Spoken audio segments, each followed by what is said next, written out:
사무엘은 어렸을 때에 세마포 에봇을 입고 여호와 앞에서 섬겼더라. 그의 어머니가 매년 드리는 제사를 드리러 그의 남편과 함께 올라갈 때마다 작은 겉옷을 지어다가 그에게 주었더니 엘리가 엘가나와 그의 아내에게 축복하여 이르되 여호와께서 이 여인으로 말미암아 내게 다른 후사를 주사 이가 여호와께 간구하여 얻어 바친 아들을 대신하게 하시기를 원하노라 하였더니 그들이 자기 집으로 돌아가매 아이 사무엘이 점점 자라매 여호와와 사람들에게 은총을 더욱 받더라. 아멘. 한주 첫째 주일이고요. 아까 제목 읽으셨지만 주님과 가정이 함께 만드는 하나님의 사람이란 제목, 그리고 본문은 사무엘상 2장 18절부터 20절 그리고 26절인데 주석을 한국침례신학대학교 김인석 교수님이 하셨습니다. 설교 착상으로서 본문 읽기를 보면 이 사사시대와 왕정시대 사이 대혼돈 시대가 될 수도 있는 그런 시대인데 이때 사무엘이 활동했고 이 사무엘이 나타나게 된 배경을 잘 그리고 있는 본문이라고 얘기하고 있습니다. 그리고 어머니 한나 그 깊은 신앙이 아들 사무엘에게 어떻게 이어지는지 볼 수 있는 구절이고 이 이야기는 마리아와 예수 이야기 뿌리가 된다라고 얘기하고 있습니다. 역사적 문학적으로 부분 읽기를 보면 이스라엘 백성들은 이 사사중 신체제를 달갑게 여기지 않았습니다. 하나님은 그래서 백성들 바람대로 왕을 세워주기로 하셨고 사무엘은 바로 그 사사 시대에서 왕정 시대로 바뀌는 그 과정을 이끌어가는 지도자로 일했다라고 볼 수 있고 오늘 본문은 사무엘 출생과 소명을 주제로 담은 이 사무엘상 서두 가운데 한 부분이고 그 당시 이스라엘 사회 지도자였던 엘리 가정과 이 한나 가정을 견주면서 하나님 뜻을 잘 드러내고 있습니다. 아이가 없는 한나 그리고 성전에서 눈물겨운 기도를 드렸는데 반면 제사장 엘리는 지도자로서 총기를 잃었고 또 한나가 드리는 기도조차 알아듣지 못하는 그런 지도자였다라고 하면서 사무엘은 바로 그 기도 응답으로 태어났고 그리고 실로 성전에서 자라게 되었고 그러나 또그 엘리 제사장 두 아들과 아주 여러모로 남다른 삶을 살았다라고 하면서 사무엘은 어릴 때부터 모시 에봇을 입고 섬겼고 그리고 하나님과 사람에게 은총을 받는 사람이었다. 오늘 본문에서 신실하고 애틋한 한나의 사랑과 헌신이 돋보이고요. 어려운 시절이었지만 해마다 제사하러 갈 때 손수 만든 겉옷을 사무엘에게 주었던 한나 그리고 제사장 엘리는 그런 걸 보면서 한나에게 축복했고 한나는 그 뒤에 세 아들과 두 딸을 낳게 된다. 그러나 정작 엘리는 하나님을 섬기는 일보다는 자기 아들을 더 소중히 여겼고 마침내 비극을 맞이하게 된다. 라고 얘기하고 있습니다. 신학적 명상적으로 본문 읽기를 보면 사사기는 몸이 찢긴 여인 이야기로 마치고 있고 이어서 사무엘은 몸이 제 기능을 못하는 여인 이야기로 그 문을 열고 있습니다. 이러한 시대를 낳게 한 책임은 바로 종교 지도자에게 있다는 것을 알려주고 있고 그래서 그 시절 여호와의 말씀이 희귀하여 이상이 흔히 보이지 않던 영적 암흑 시기였고 이런 시대에 엘리 제사장을 보면 그 행동을 보면 아주 그 희화되어 있는 것을 보게 됩니다. 하나님은 엘리에게 그래서 말씀하지 않고 엘리는 하나님 말씀을 받을 자격이 없다 그런 뜻으로 보이고요. 대신 아직 어린 사무엘에게 하나님이 말씀하시고 있습니다. 2장 21절에서 여호와는 한나를 돌보셔서 그로 아이를 갖게 하셨다고 했는데 이 돌보시다 파카드는 이스라엘 백성이 고통으로 신음할 때 그들을 돌아보시겠다고 약속하신 하나님이 맺으시는 계약을 가리킨 말로 쓰인다고 합니다. 그리고 한나를 보여주면서 이스라엘에게 어려움이 있을 때 어떻게 헤쳐나가야 되는가 하는 것을 본보기로 알려주고 있고 본문에서 이스라엘을 새 시대로 인도할 지도자가 어떻게 하나님의 은총과 가정의 사랑으로 양육되었는가를 보여주고 사무엘은 하나님과 사람에게 은총받았다라고 하면서 이 참된 교육은 가정과 그리고 하나님과 협업, 아주 촘촘한 협업으로 이루어졌다는 것을 알려주고 있습니다. 사무엘은 하나님을 섬기는 훈련에 있어서 각별하게 성별되었고 성전에서 자랐고 에봇을 입고 하나님을 섬겼고요. 성전에서 하나님 섬기는 것만 보고 들으면서 사무엘의 영성이 형성되었다라고 할 수 있고 또 해마다 찾아오는 부모를 통해 가족의 신의가 뭔지 체험했을 것이고 또 어머니 신앙과 사랑도 고스란히 느끼며 훈련받았으라고 봅니다. 한나의 가정을 각별하게 돌보신 하나님의 은총은 사무엘을 돌보는 가족에게 지치지 않는 사랑의 원천이 된 것으로 봅니다. 위기 심판적 회개적으로 본문 읽기를 보면 성탄절이 바로 지났고 묵상하는 오늘 본문은 유년기 예수를 떠올리게 하는데 한나와 사무엘 그리고 마리아와 예수 상응한다고 할 수 있고 한나는 뜻대로 아기를 갖지 못해서 힘겨웠고 마리아는 뜻하지 않게 아이를 가졌다라는 것이고 출산을 앞두고 마리아는 그래서 한나가 부른 노래를 빌려 그 마음을 나타냈다라고 하고요.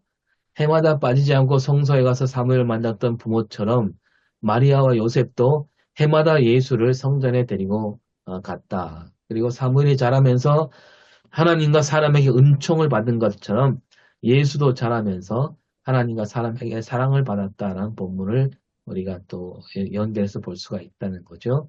그렇게 자라난 두 아들은 이스라엘 지도자, 사무엘은 이스라엘 지도자하고 그리고 예수는 온 세상을 짊어지는 역사를 바꾸는 그런 메시아로 서게 됐다는 거죠. 사무엘이라는 영웅, 그 자양분은 바로 가정, 신앙과 헌신, 사랑이었다라는 거죠. 이것은 예수 유년기 기록과 그 결이 같고 따라서 성탄절 즈음에 눈여겨봐야만 하는 구절이다라고 하면서 이 사사시대 말기도 그 찬 공기가 예수님이 오시는 그 첫 번째 성탄 때와 다르지 않다는 거죠. 하나님께서 보내시는 사람은 일찍이 가정신앙과 사랑으로 자라나며 그것이 바로 하나님이 그리시는 큰 그림이라는 거죠. 엄마 품에 안긴 아기 예수를 기리며 오늘 우리 가정은 어떠한가 살필 수 있어야 한다라고 합니다. 설교는 대구 수성교회 최경식 목사님이 하셨는데 들어가는 말 사무엘이 어떤 시대에 있었던 사람인지 얘기하고 사사이면서 제사장이면서 선지자로 부름받았고 그 사무엘을 키운 한나 그리고 엘리 제사장 이 두 사람을 보여주면서 우리는 우리 가정을 어떻게 이끌어가는 되는가 고민하고 결단하는 시간으로 삼아야 된다. 그러면서 크게 두 부분으로 나눠서 얘기하고 있습니다. 문제 앞에 엎드린 한나와 혼란 중에 잠자는 제사장 엘리. 한나는 불임이라는 고통 앞에 하나님께 엎드렸고 엘리는 그저 깊은 잠에 빠져 누워있던 사람.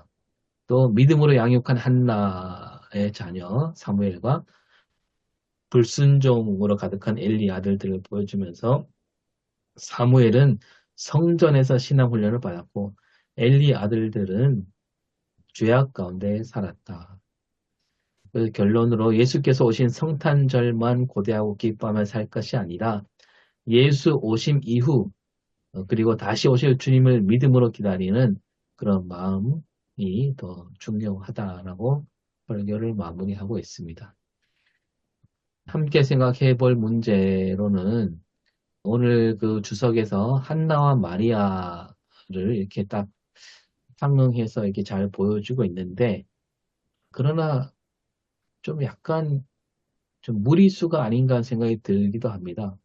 한나가 겪는 고통과 마리아가 겪는 어려움 이게 같이 엮을 수 있을까? 전혀 이게 차원이 다른 거 아닐까? 왜냐하면 한나는 아이를 갖지 못해서 괴로워했는데 아이를 갖지 못한 괴로움은 많은 사람이 공감할 수 있는 괴로움이잖아요. 많은 사람이 겪을 수 있는 거고.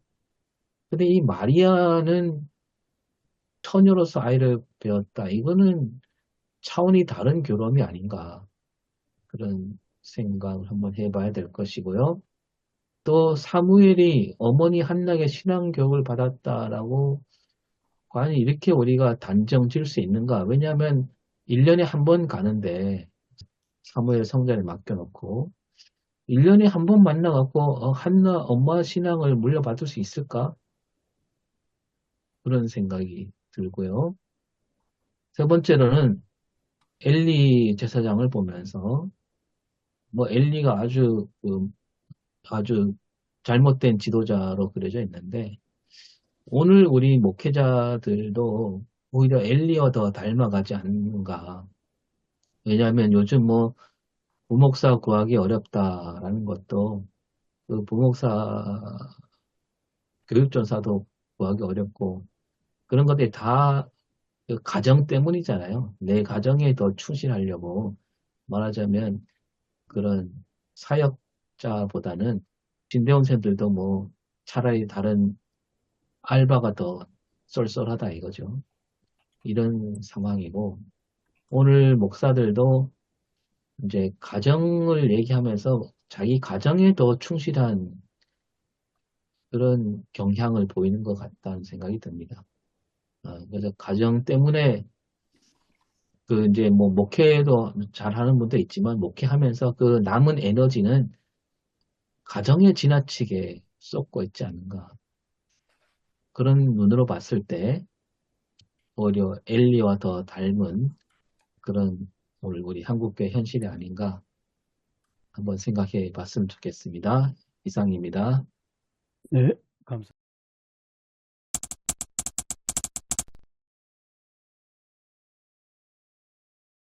오늘 본문은 앞에서 오 목사님께서 발제하셨던 것처럼 이스라엘이 사사시대에서 왕정시대로 넘어가는 그 과도기 속에서 이스라엘을 이끌었던 민족의 지도자 사무엘에 대한 이야기인 것 같습니다. 그 사무엘에 대한 이야기 가운데 어릴 때 그 엘리 제사장과 그의 아들들에 대한 이야기가 이렇게 끼워져 있는 그런 형식인 것 같습니다. 그래서 이제 주석에서도 보면 한나와 엘리 그리고 사무엘과 엘리의 두 아들 이야기가 이렇게 대조된 것처럼 이야기를 하고 있습니다. 그렇게 본다면 목사님들은 어떻게 생각이 되세요? 이렇게 대조가 올바른지 아니면 다르게 볼 수도 있는지. 오선일 목사님 질문 그런 내용 아닌가 싶습니다. 한나와 엘리하고 사무엘과 엘리의 두 아들하고는 비교가 아주 명확한데 아까 오 목사님 한편 말씀하셨던 그 한나와 마리아의 대조 이야기 하는 것 이런 식으로 대조를 하고 연결을 해서 주석에서 이야기한 것처럼 이렇게 이해를 해도 되는지 아니면 혹시 목사님들 중에 다른 생각 가지신 분 없으신가요?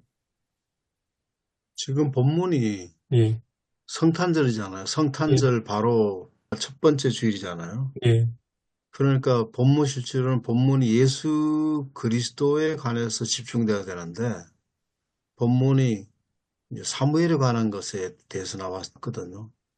그 공통적인 것들은 26절을 보면 사무엘이 점점 자라매 여호와와 사람들이 은총을 더욱 받았더라.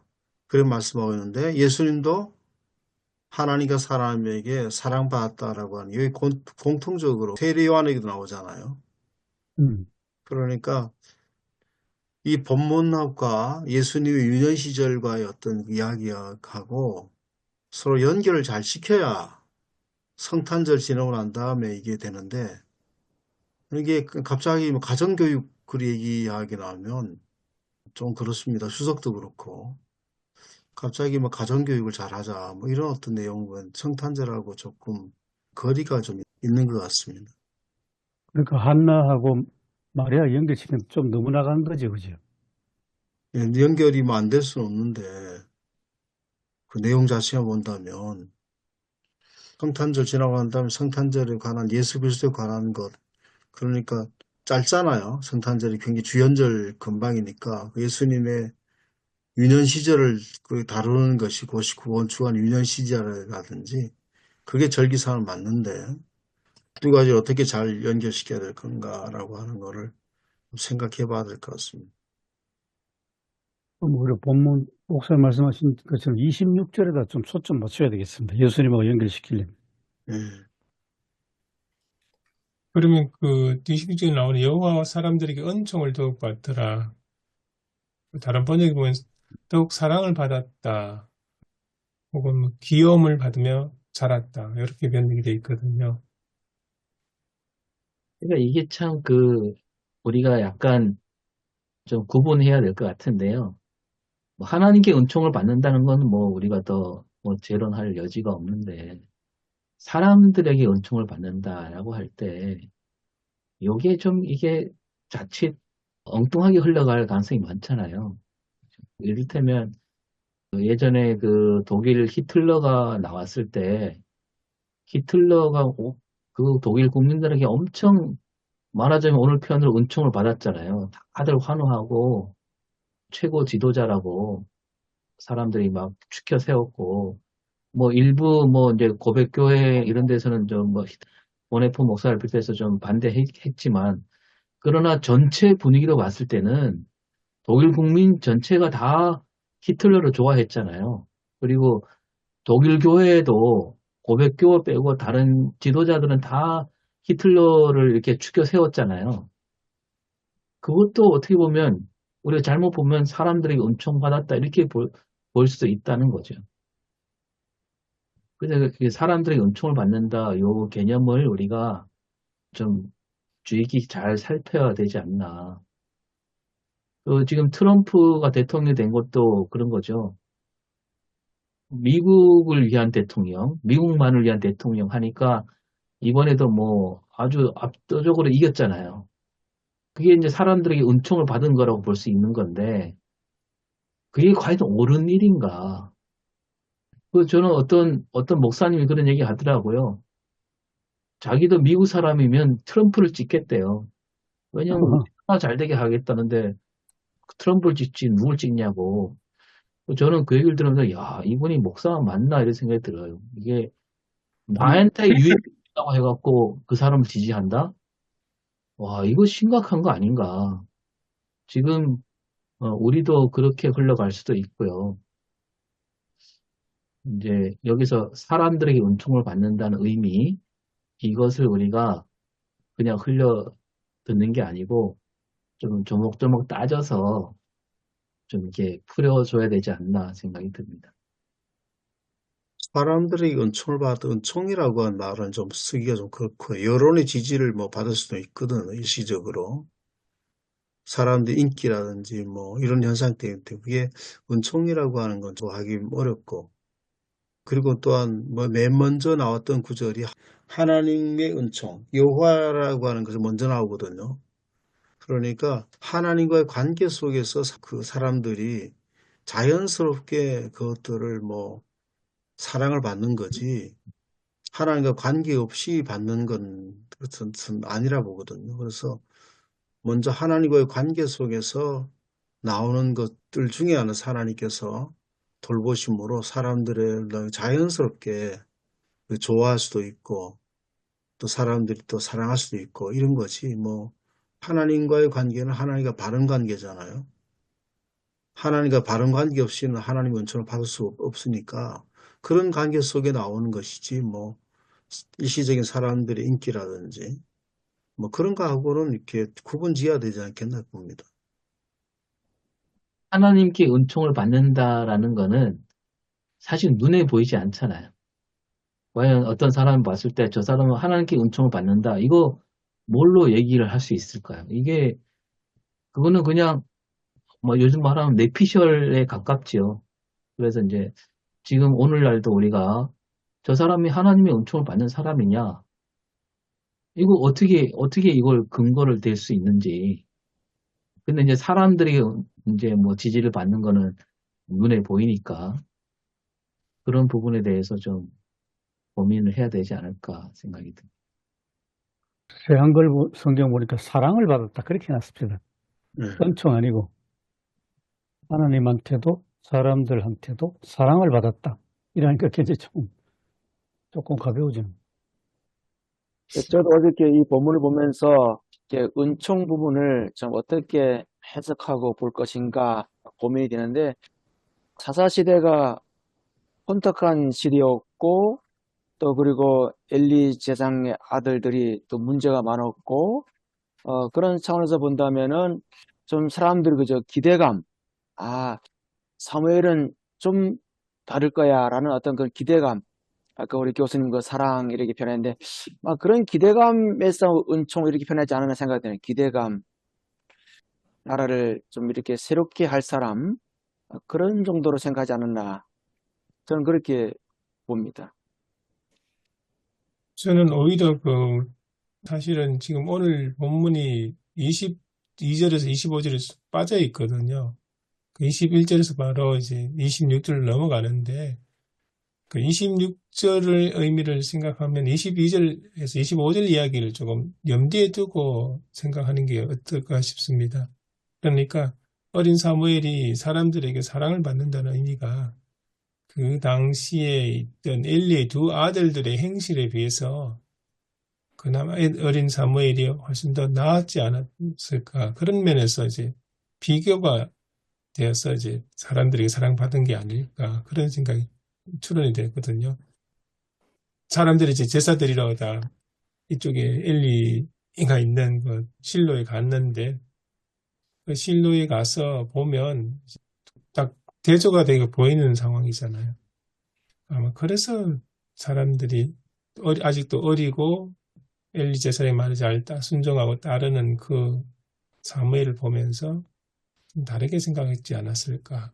그런 생각이 들었습니다. 그러니까 이제 사도행전 2장에도 보면 그 교회가 사람들에게 온 백성의 칭송을 받는다는 얘기 나오잖아요. 그러니까 그거하고 저는 연결이 될 수 있다고 보는데, 그러니까 이게 여기서 사람들이라고 했을 때는 제가 참 좋아하는 표현인데, 어떤 그 사람들 간에 어떤 있는 그 어떤 그 집단 지성으로부터 은총을 받는다, 이렇게 봐야 되지 않나. 군중 심리로 은총 받는 게 아니고, 그러니까 히틀러는 군중 심리로서 지지를 받은 사람이죠. 군중 심리는 사실 저마다 자기 욕망을 이루려고 그 모인 사람들, 그런 사람들에게 지지를 받는 것이고, 같은 사람들이, 말은 같은 사람들이었지만, 그러나 여기서 말하는 사람들, 그리고 사도행전에 얘기한 온 백성, 이거는 아무래도 군중 심리보다는 어떤 집단 지성으로 봐야 되고, 저는 이거를 이제 오늘 우리 그대로 들여왔을 때, 우리 한국 교회가 사람들이 칭송받는 교회냐? 좀 아니다 생각이 듭니다. 칭송받지 못하는 것 같아요. 사람들에게 사랑을 받지 못하는 교회. 뭐 어떤 분들은 뭐 사람들 필요 없고 하나님께 사랑받으면 됐지. 뭐 이렇게 나가잖아요. 지금 이때 한국교회가 나서서 좀 소리를 높여야 되지 않나. 그래야 사람들에게 은총을 받지 않을까. 지금 이 사태가 어떻게 끝날지 모르지만 만약에 탄핵이 기각이 되고 대통령이 다시 권한을 찾게 됐을 때 그때 우리 한국교회는 어떻게 될까? 그리고 이제 거꾸로 이제 탄핵이 되고 정리가 됐을 때는 또 한국교회는 어떻게 될까? 좀 요즘 많은 생각이 듭니다. 지금 말씀하신 거를 가만히 내용적으로 보면 최영재 목사님 말씀하신 대로 22절부터 25절까지 읽어보니까 제사장 엘리의 아들들이 제사보다 제밥에 마음이 있는 것보다 더 넘어서 가지고 옛날에 그 우리가 아는 대로 제사 드리는 그 성전에 가면 창녀들이 있지 않습니까? 그지? 그 창녀들하고 마구 동침하고 막 해괴한 짓을 했고, 그걸 온 동네 사람들이 다 아니까 유재룡 목사님 말씀처럼 기대를 아예 저버려버린 거예요. 아예 기대가 없는. 이제 그러면서 상대적으로 사무엘에게는 기대가 가는 것. 뭐 그런 해석도 가능할 것 같습니다. 그러면 이제 오 목사님 말씀처럼 한국 교회를 바라보는 우리나라의 소위 집단지성들이 교회를 지금 향해서 뭐 기대를 할까, 교회를 사랑할까, 그런 거하고도 좀 연결되지 않을까 하는 생각듭니다. 근데 이제 그 교수님 얘기처럼 수종드는 여인들이 뭐 성전에 그 바알 신전에서는 이제 그런 게 있었고 다른 신전에는 성전에서 그런 것들이 그 신전에서 그런 것들이 많이 있었다고 그러지 않습니까? 신전 여사제라고 하는 그것들이 신전 의식 가운데 속에서 남자들과 관계를 많이 맺을수록 더 풍요로운 어떤 그런 것들이 이루어진다고 하는 신전 의식 속에 있는 건데 성전에서 그렇게 있었다고 하는 건 조금 그러네요. 그냥 성전에서 단순하게 성전 일들을 보조하는 역할이었지 않겠나 싶습니다. 맥락상만 보면 천 목사의 말씀이 맞습니다. 예. 예. 근데 지금 이제 우리가 그런 우려가 있는데 옛날에 전반적으로 사회가 다양화되면서 옛날에는 저기 3.1 운동만 하더라도 전국적인 어떤 조직으로 돼 있는 데가 극히 없거든요. 교회라든지 아니면 누구 어디죠? 천도교.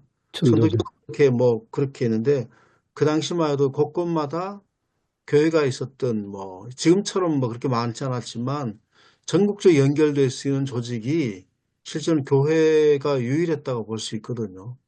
그럴 땐 교회 역할들이 굉장히 되게 컸고 지금 우리가 다양화된 사회 속에서 교회 역할들이 사람들이 바라보는 교회 역할들이 그렇게 큰 어떤 거라고 그렇게 우리가 생각하는 만큼 그렇게 보지는 않는다고 보거든요. 제가 볼 때도. 마을에도 마찬가지고 다양한 여러 조직들이 있는데 교회가 우리가 생각할 때는 교회가 민족을 책임져야 된다. 옛날에 실제 저희들 신학생 시절에 지금 그러면 40년 가까웁니다만 그때는 우리가 바로 서야 된다. 그러는데 지금은 교회가 큰 우리 사회 속에서 큰 역할을 하고 교회가 나서야 사회가 바뀐다. 이 정도는 우리 안에서 갖고 있는 착시 현상이지. 제가 볼 때는 사회에서는 그렇게 보지 않아도 잘 모르겠습니다만 어떻게 될지. 우리 안에 갖고 있었던 자기의 사랑이라든지 착시 현상이 되지 않을까 싶습니다. 교회가 뭘 주도하면 사회가 바뀔 거라 생각하는 거.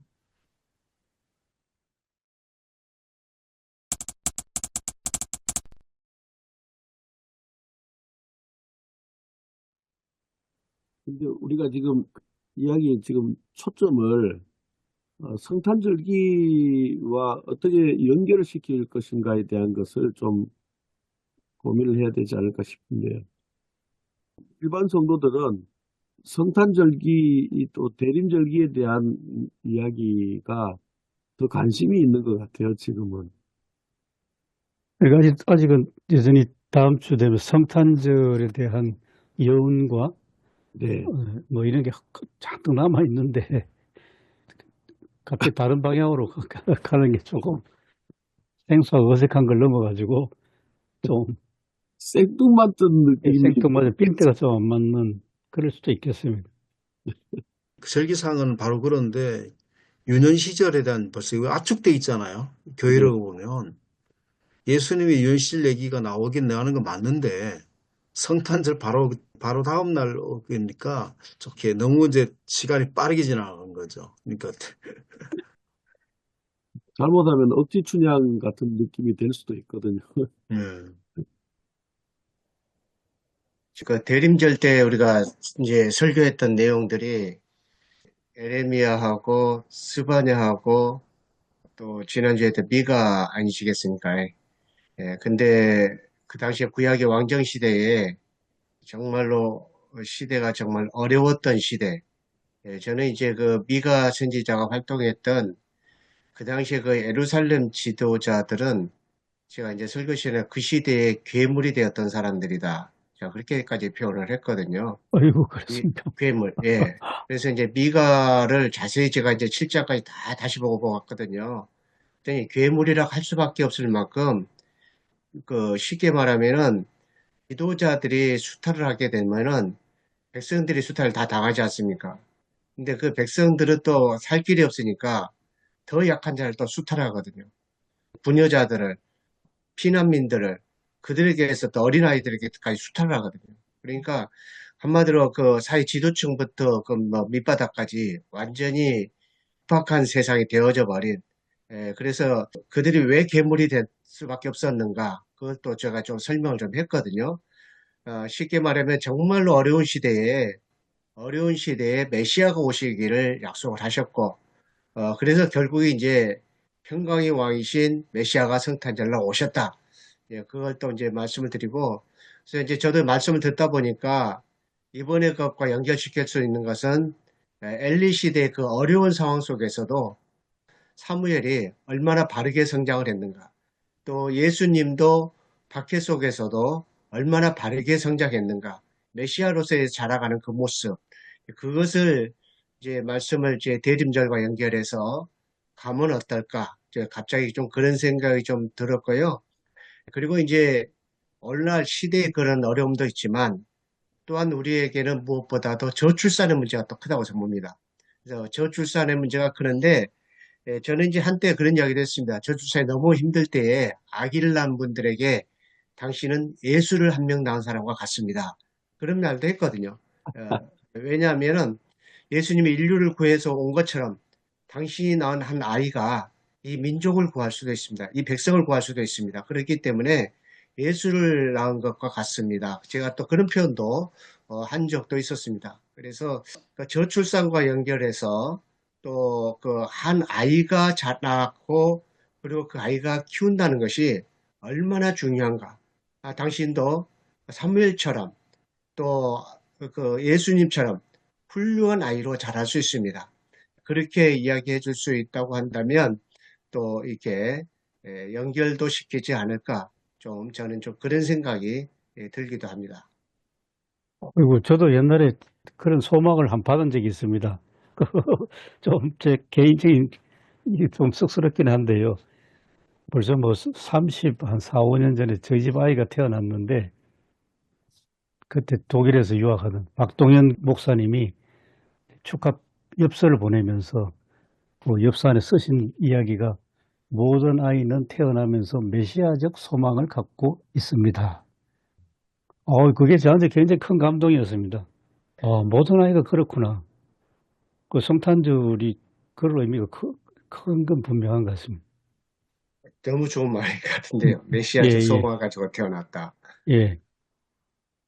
당신의 전 자녀는 세상에 무언가를 살려내고 구원해낼 수 있는 그런 아이로 태어났음에 대해서 같이 표현하는 것도 어떨까. 참 좋은 표현인 것 같은데요. 예, 목사님 말씀 탁 들으니까 그게 저한테도 그 감정이 오면서 기억이 납니다. 그 말씀.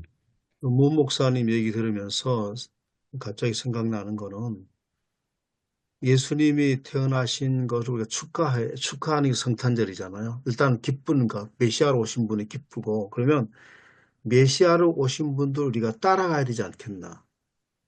문 목사님 얘기처럼 우리가 스바냐이는 말씀이 연결돼서 결국 따라가는 거는 다르게 사는 거잖아요. 예수님을 따라가는 것은 우리 세상과 다르게 사는 삶이고, 지금 여기가 그 사무엘 같은 경우도 엘리만 그런 건 아닌 것 같아요. 제사장이 마땅히 그래야 되는데 그 당시 사회상이 네. 사사기 시대가 전반적으로 어떤 그것도 용인하고 타락한 시대라고 볼 수 있거든요. 엘리까지도 결국은 무뎌지고 영성이 무뎌지고 하기 때문에 전반적 그런 상황이기 때문에 사무엘은 아직까지는 뭐 물들지 않은 것.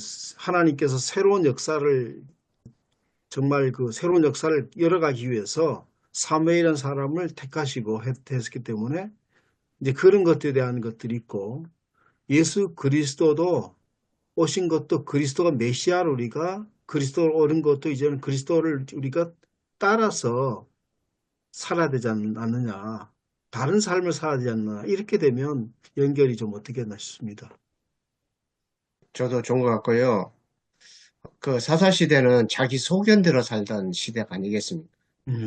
자기 소견대로 살던 시대로 특징을 지우고 이제 사사기사를 하고 있는데 어떻게 보면 사무엘의 등장은 자기의 소견대로 사는 사람이 아니라 이제 하나님의 뜻에 따라 살기를 원하는 그런 새로운 사람의 등장.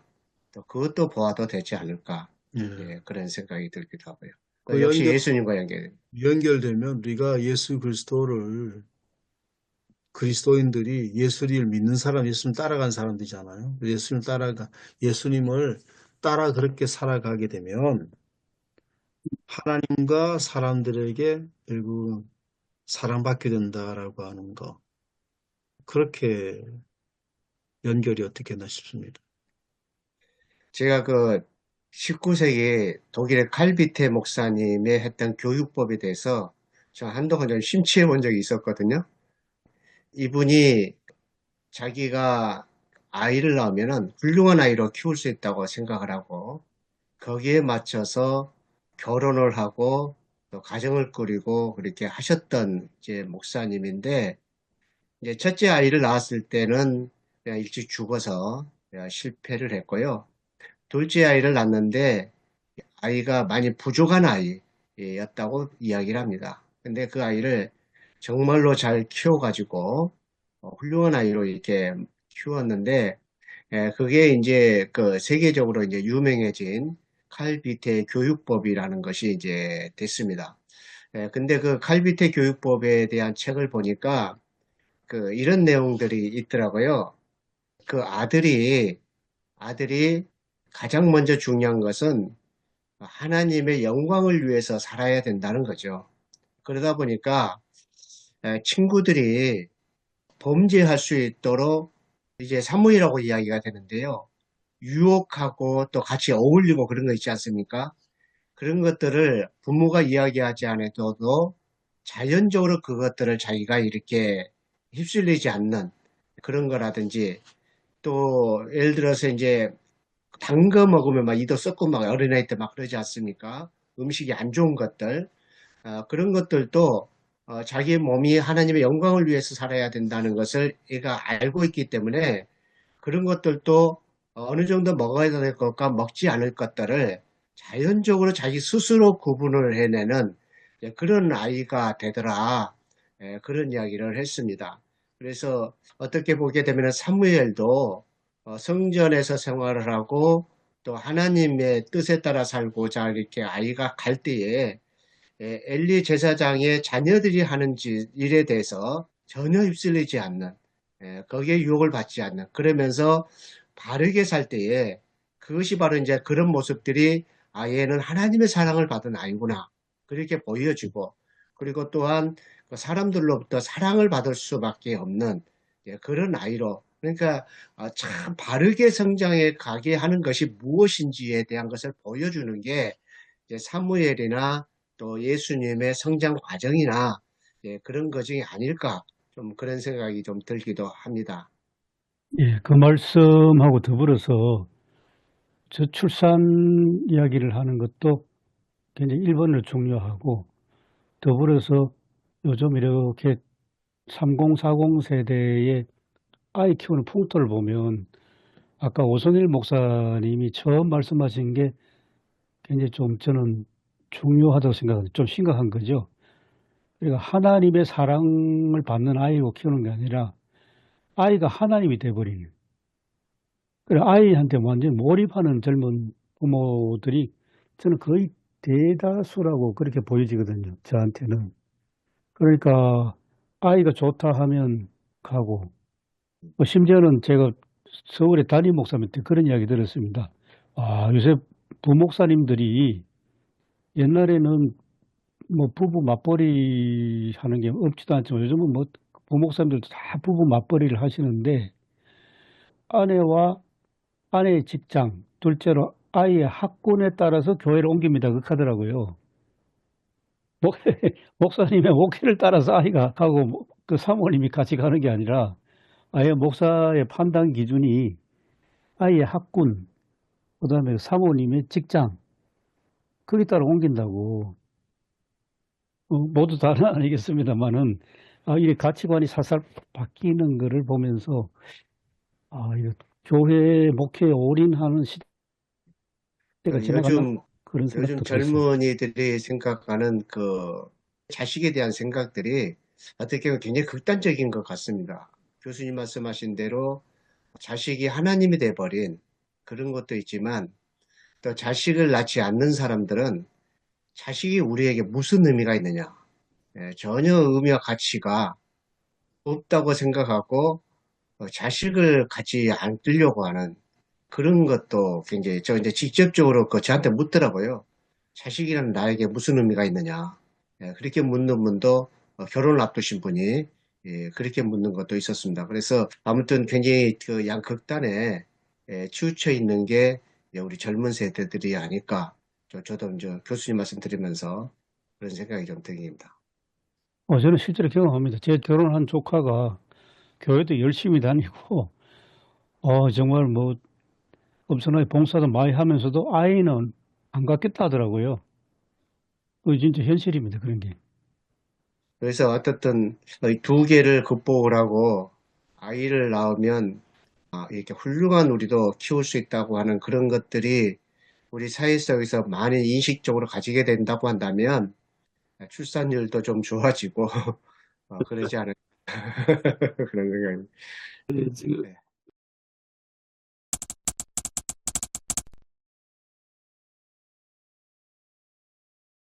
요즘에 이렇게 교회 트렌드를 이렇게 교회 성장 연구소에서 계속 설문조사도 하고 하면서 이렇게 흐름을 이렇게 발표하고 그러지 않습니까?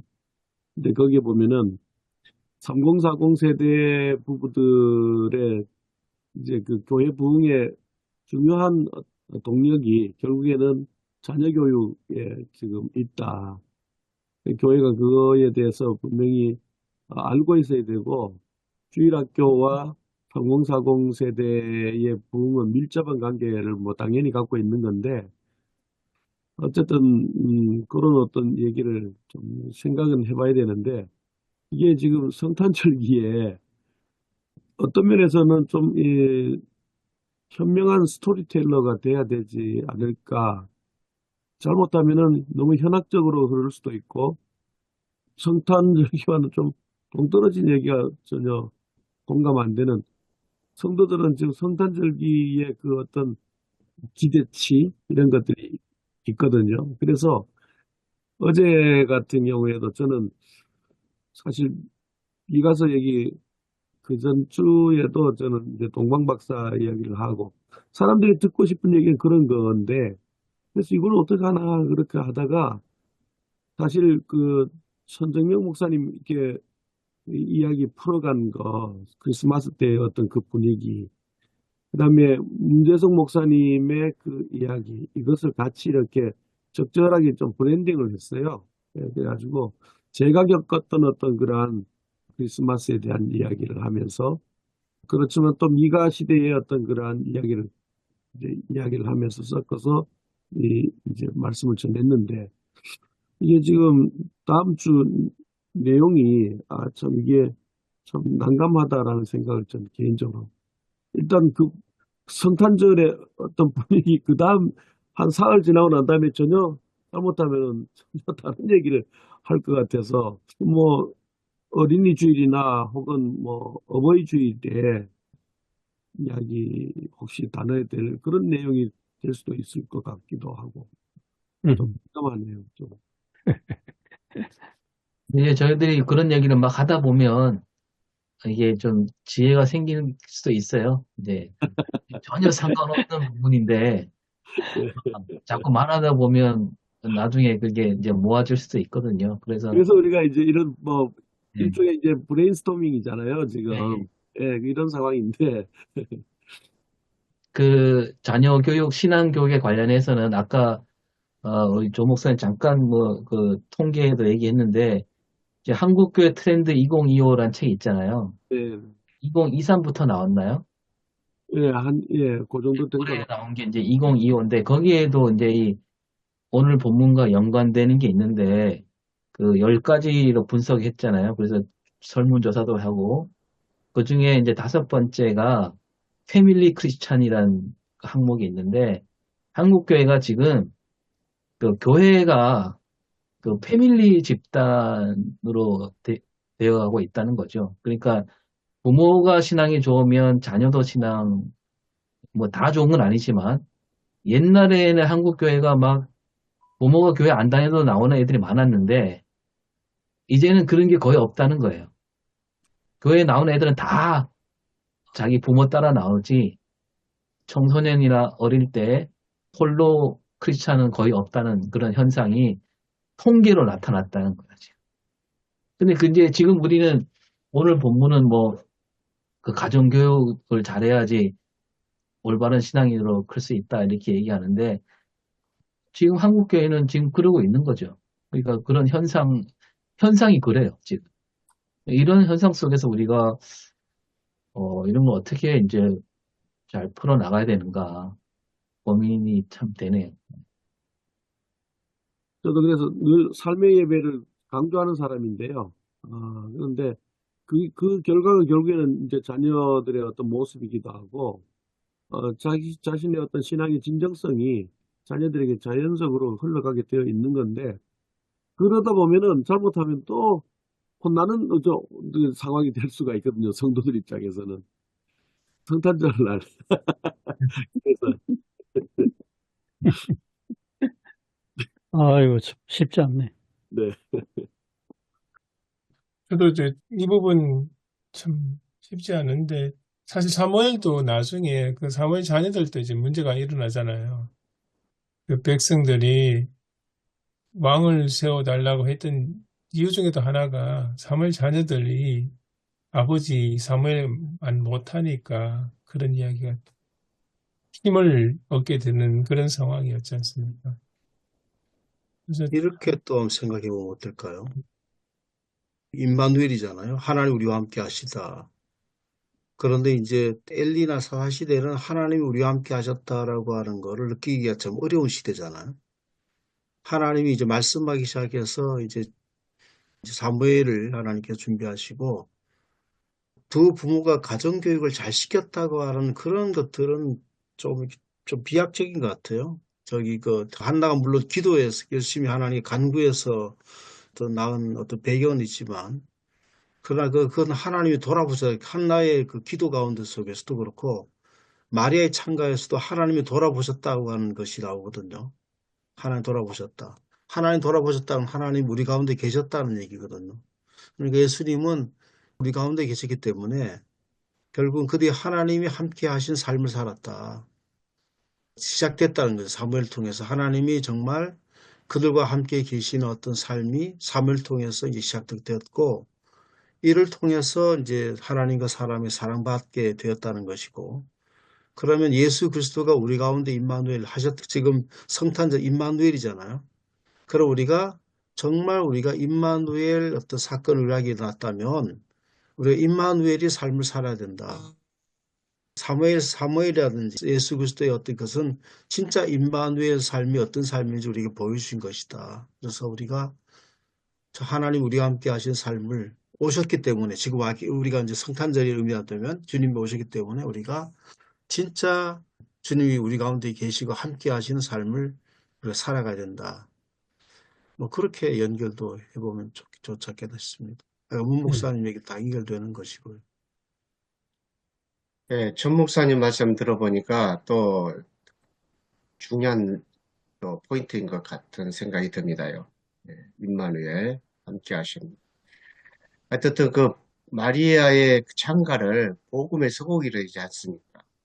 그래서 비천한 자를 돌보셨던 하나님에 대해서 이야기를 하고 있는데, 저도 이제 그 복음의 서곡으로서의 마리아 창가는 한나의 기도와 또 연결된다는 이야기도 좀 들은 바가 있었는데, 저도 이제 이것을 어떻게 연결되는가 이제 고민이 돼서 아직 제가 길을 전혀 못 찾고 있거든요.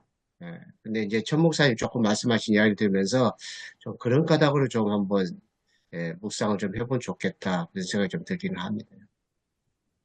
우리가 예수님 사람들이 이 단지 성탄절을 정말 예수 그리스도의 길을 가야 된다. 뭔가 우리가 이 사회에 다르게 살아야 된다. 라고 하는 거를 이제 그 길을 제시하는 것도 좋을 것 같습니다. 그러니까 우리가 뭐 원론적으로는 다 동의하죠. 하나님이 함께 하시는 삶을 살아야 된다. 라고 우리가 말을 하지만 그럼 어떤 게 하나님과 함께하는 삶이냐라고 할 때는 뭐 저마다 다 다르니까요. 지금 뭐 정광훈이도 늘 하나님이 함께한다 그러잖아요. 그렇게 얘기하는데 그 어떻게 우리가 이제 이런 상황에서 하나님이 함께하는 삶이란 오늘 우리는 그럼 그걸 어떻게 오늘 우리가 가야 되는가? 사실 제일 어려운 문제이기도 하고 그 그, 가늠자가 뭐냐? 아까 사람마다 기본적인 우리가 하나님 주시는 양심도 있고, 기본적인 사람들이 본심이란 게 있잖아요. 사람들에게. 그러니까 사람에게 사랑받았다고 하는 거는 우리가 뭐 그 전광훈 목사를 지지한 사람들만이 뭐 그걸 옳다고 하지 누가 일반 대중이나 일반 성도들이 그걸 옳다고 그러겠습니까? 그 사람 뭐 하나님 함께 하신다라고 한 사람들, 인정한 사람들이 그를 추종하고 지지한 사람들이야 그렇게 얘기할 수 있어도 대부분의 사람들은 그거는 잘못했다고 얘기를 하잖아요. 다 그렇게 알고 있고. 지금 현재 시국 상황도 마찬가지고, 그 지지한 사람들은 그게 뭐 정당하다고 말하지만, 국민의 70%는 그게 정당하지 않다고 얘기를 하지 않습니까? 그게 계엄 사건이라든지.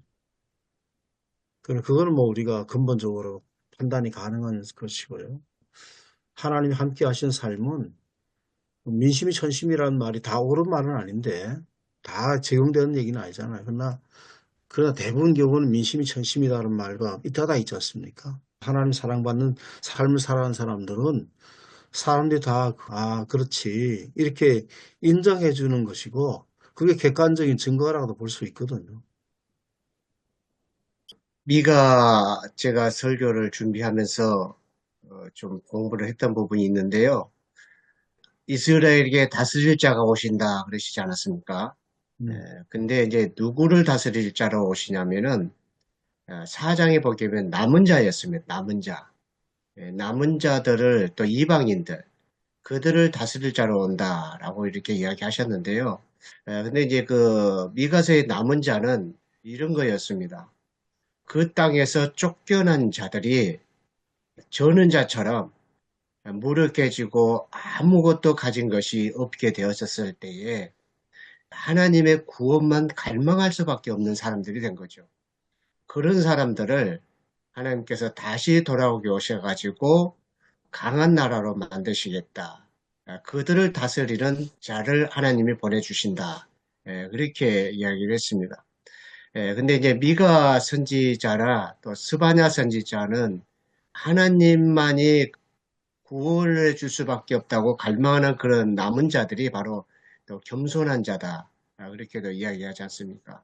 그래서 오늘날 우리가 이제 그 천 목사님 말씀하신 대로 하나님과 함께하는 삶, 그것이 바로 뭐냐라고 했을 때 우리가 참으로 겸손해지는 거고 그 겸손은 하나님께서 우리를 돌봐주시면 안 된다고 하는 그 간절한 그 가난한 자의 빈손, 그것을 늘 붙잡고 살아가는 것.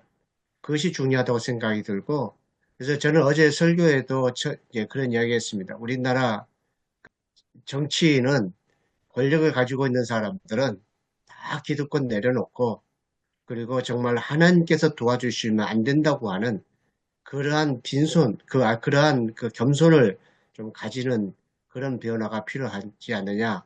이제 그런 부분을 제가 더 언급도 하기로 했습니다. 근데 아무튼 그 남은 자의 그 정신, 그것이 바로 우리가 하나님을 붙잡고 살아가는 것, 하나님과 함께하는 삶, 그것이 아닌가. 좀 그런 각도로서 보면 어떨까 생각이 좀 들기도 합니다.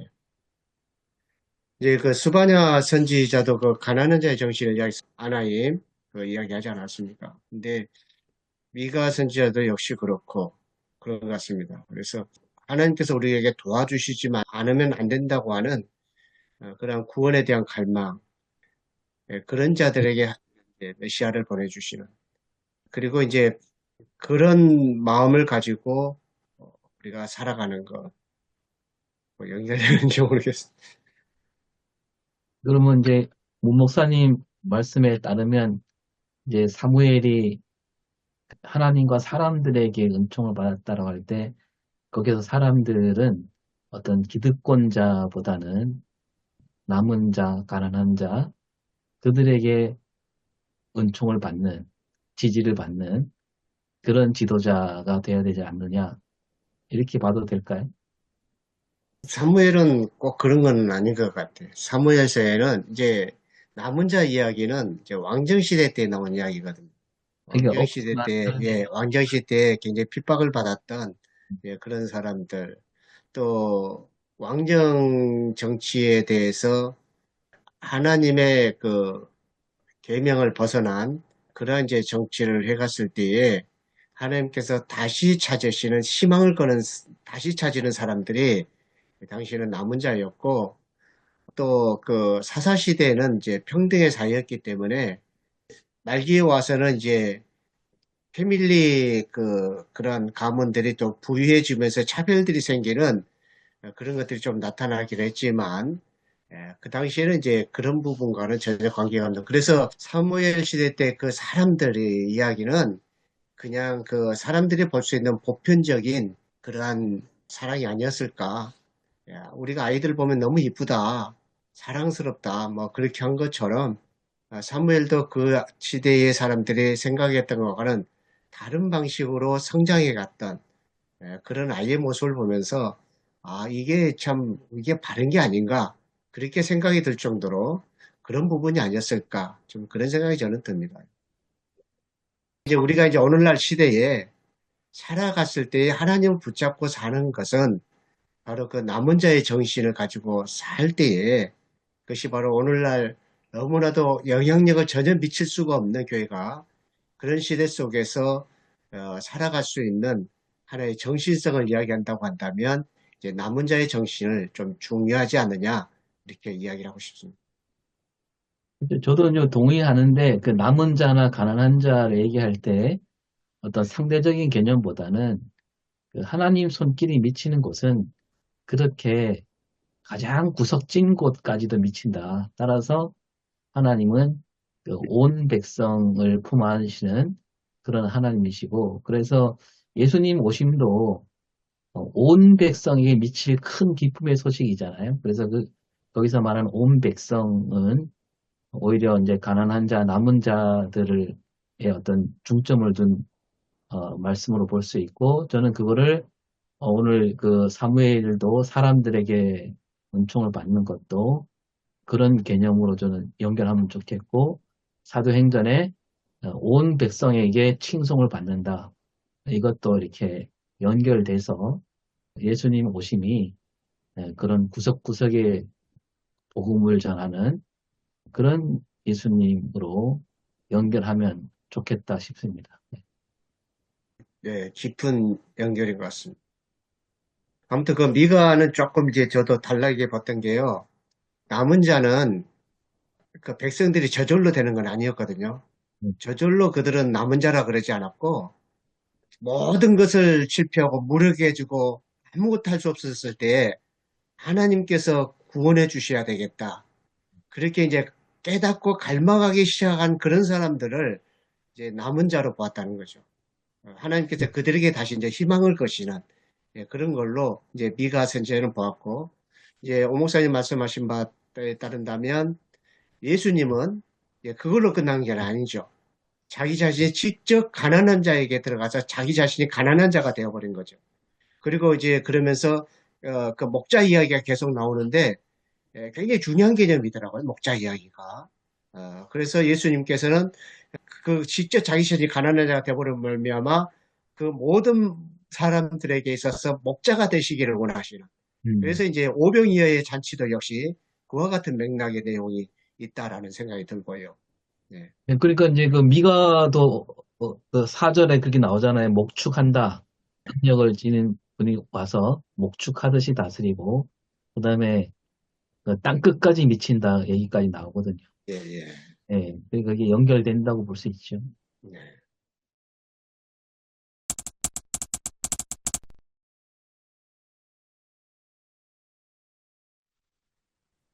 지난주 그 미가와 관련해서 이제 그 시대를 극복하는 하나의 소망으로서 메시아 오심을 예언하잖아요.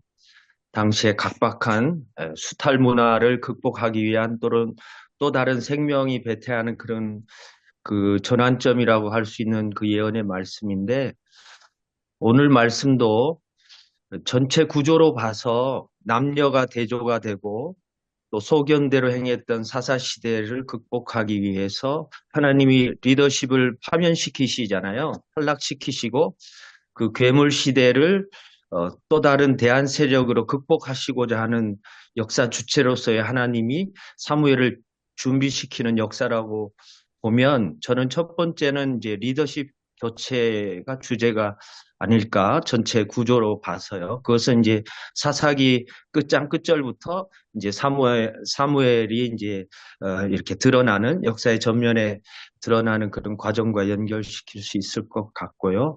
두 번째는 이제 망가진 엘리 자식하고 사무엘을 대조시키는 그런 부분에 있어서 결국 한나의 역할도 엘리와는 조금 다르게 하나님의 마음과 통하고 소명의식을 가지고 부모 세대로서 욕심을 내려놓고 하나님께 자녀를 맡기는, 그러면서 다음 세대 구루터기 남은 자를 준비시키는 그런 부분이 두 번째 주제가 아닐까 생각이 들고, 여기서 잘못하면 이제 엘리티즘이 또 될 수 있잖아요.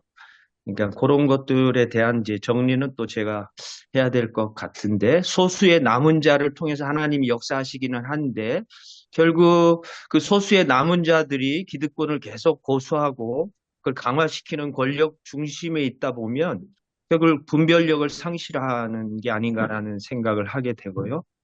세 번째 주제는 이제 아까 은총 또 사랑, 결국 저는 여기에 이제 성장이라는 개념을 조금 넣어야 되지 않겠나라는 생각을 합니다. 모든 아이가 메시아적 소망을 가지고 품고 태어났다라는 측면에서 보면 지금 연말이고 이제 연초고, 자녀가 왕된 시대를 극복하기 위해서 자녀를 어떻게 사랑으로 성장시켜 나갈 것인가, 그것은 어린 신앙의 특징을 갖고 있는 모든 교우들에게 해당되는 게 아닌가라는 생각을 하면서 조금 확장해서 적용할 수 있지 않겠나라는 생각을 해보면서, 저는 이제 주제가 이제 온 백성 또는 온 세대, 온 가족, 온 교회, 온전한 복음으로 어떻게 하면 이렇게 성장 개념, 또 다음 세대 준비, 리더십 교체 시기에 극복할 수 있는 대안, 요 세 가지 정도로 지금 대략적으로 이제 정리가 되었습니다. 아유, 감사합니다. 훌륭하게 정리해 주셨습니다. 네, 대단하죠. 저는 그 한나가 대표적인 불임의 시대의 대표적인 여인이잖아요. 그 절망의 시대고 불임의 시대. 그 절망의 시대, 불임 시대를 대표적으로 보이는 사건이 바로 엘리의 두 아들의 사건이거든요. 타락한 것, 하나님의 율법을 따라가지 않는 것, 제사하고 책무를 제대로 하지 않는 것. 그런데 이제 하나님이 새로운 사무엘을 통해서 새로운 어떤 시대를 여시려고 준비하고 계시고, 또한 예수님 시대도 절망의 시대에 가장 밤이 깊은 시대에 예수님 오셨다 보거든요. 그러니 우리가 절망 가운데 너무 절망적으로 볼 것이 아니라 예수 그리스도 오심을 통해서 하나님은 계속해서 새로운 시대를 시작하신다. 그래서 오늘 우리가 여러 가지 절망적인 상황이 있을 수 있습니다. 개인적으로도 그렇고 국가적으로도 그러는데, 그때 예수 그리스도 오시는 의미가 뭔가? 우리가 그리스도인들이 바로 이런 어떤 다르게, 우리 사회와는 다르게, 사회가 건강한 사회가 되면 좋습니다. 그런 다르게 다른 어떤 세상을 열어가셨기 때문에 그런 삶을 우리가 시작해야 된다. 성탄절을 우리가 맞이해서 새롭게도 출발하는 의미가 있죠. 교회력으로. 새롭게 우리가 현 세대와는 잘못된 세대입니다. 천세가 다 그렇다는 거 아니고 잘못된 현상과는 우리가 다르게 우리가 살아가는 삶이, 시작하는 삶이 필요하다. 그렇게 봅니다. 뭐 현 세대가 부정적인 것이라든지 또 돈에 따라간다든지 다수의 어떤 잘못된 것에 따라간다든지 뭐 이런 것에 대해서 그걸 과감하게 거부하고 살아가는 게 필요하다라고 하는, 그렇게 말씀을 전하면 어떻겠나 싶습니다. 저도 그 설교 방향을 이제 큰 주제는 이제 여호와 앞에서 사는 삶, 그리고 이제 조금 이제 부제로 생각한다면은 이제 성탄 이후의 삶, 그러면서 오늘 본문에 나와 있는 엘리 시대 그 사무엘과 그다음에 그 엘리의 아들들의 그 어떤 대비하면서 본문을 조금 이끌어 가고 싶고요. 그다음에 이제 사랑, 아까 우리 번역했는데 칭송받는 그리스도인. 그러면서 이것과 예수님과 어떻게 연결할 것인가 좀 고민을 좀 해야 되고, 그러면서 우리 그리스도인은 또 다음 세대는 어떻게 바르게 성장해야 되는가. 그러면서 교회가 또 우리 그리스도인이 지향해야 될 복음의 성경의 가치는 어떻게 되는가. 그래서 우리 아까 문 목사님 조금 언급하셨는데 그 남은 자 그 이야기, 우리 목자 이야기도 한번 이렇게 참고를 할 만하다 이렇게 하면서 설교 구성을 할까 합니다. 오늘 본문 어찌됐든 사무엘 이야기잖아요. 그래서 하나님 앞에서 자라나는 하나님의 사람, 그래서 사무엘 이야기하고 엘리의 두 자녀 이야기하고 26절을 통해서 예수님의 모습으로 넘어가야 되지 않을까 생각해서 저는 하나님 앞에서 자라나는 하나님의 사람 이렇게 제목을 정해서 말씀을 준비할까 합니다. 저는 김성곤 목사님 그 말씀 가운데 또 천 목사님 말씀하셨습니다만은 그 소위 리더십 교체가 우리 현 상황 굉장히 중요한 메시지라는 생각이 들었습니다. 그러니까 이제 뭐 지금 우리나라 상황이 크게 보면 리더십 교체돼 가는 과정이 아니겠습니까?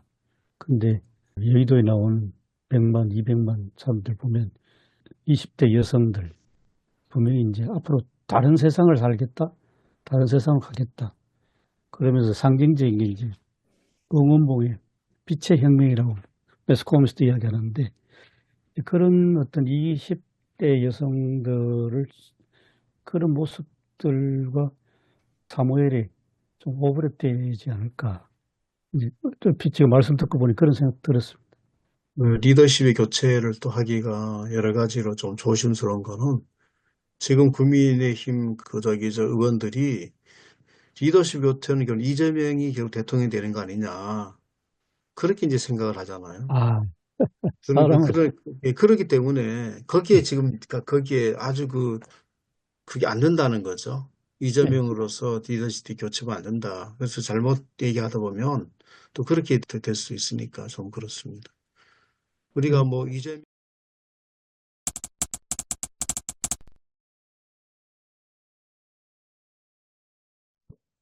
하나님 은혜를 감사드립니다.